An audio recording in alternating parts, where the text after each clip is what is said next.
Marlon, the last day in South Africa, what have you made of the trip so far? Yeah, it's been really enjoyable. I think the lads, being so close together has helped. Especially the new boys.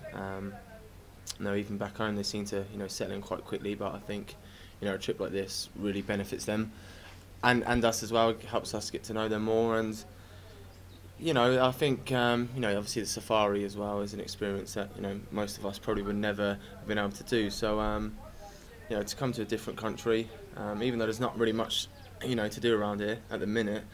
I think it's been beneficial for us preparing, for that first game of the season. You missed some of pre-season last year when you joined Bristol City. All of these new guys, they've been here right from the start. How beneficial will that be for them? I think it's massive. Nowadays, the lads tend to come back quite fit anyway, and I think that's vital because you don't want to be lagging behind and catching up, and just make sure you start on the front foot, because if you're doing well in pre-season, you want to get in the manager's thoughts early, and you want to be in that starting 11 come that first game. So, and by the looks of it, most of the lads, come back in real good shape, and they're helping us do that anyway by the programs they got set and the training that we've been doing. So, it's looking good. It's looking good. There's only a few weeks left to go. I think from now, all the bases of fitness are in, and it's just that sharpening up and tuning up. How do you reflect on your first full season with City last year? To play the games that I played, I think I made 50 odd appearances. So, for me that was a really good achievement. I thought from the step up of playing regularly in League Two for 2 years, and then to go to League One and play for one of the bigger clubs in that league regularly was something that I'm proud of. And hopefully, I can continue that next season. It'd be nice to maybe chip in a goal. I wasn't too pleased not scoring, but my role kind of changed. Being a defensive midfielder, I had a job to do for the team, and it's one that I'm still working on, but it's one that I kind of feel that I've got the hang of now, and hope to keep improving to stay in the side and become a better player.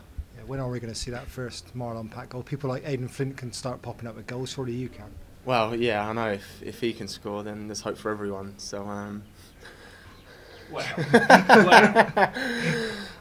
don't know. Like I said, it's not my job, but it's the season beforehand. I know it was League Two. I always tend to pop in with a few. So you never know. I won't count my chickens quite yet, but it would be nice. And hopes for the season ahead, both personally and the team. I think personally, like I said, it'd be good to emulate the amount of games I played. I had a spell when I was on the bench for a few, so maybe it'd be nice to be a bit, maybe not being on the bench at all. I know that's hard to say, but obviously every footballer wants to play every single game available. But competition is fierce. There's obviously a lot of lads vying for that midfield spot, and there's obviously we've got good players here, especially my position. So if it comes to appearance-wise, I'll be more than happy to achieve what I did last year. And as a team, I think from the signings that we made and the finish towards last season, I think we're confident, and I think you have to be. But we'll take it game by game, and hopefully start off better than we did last year, which I think is vital.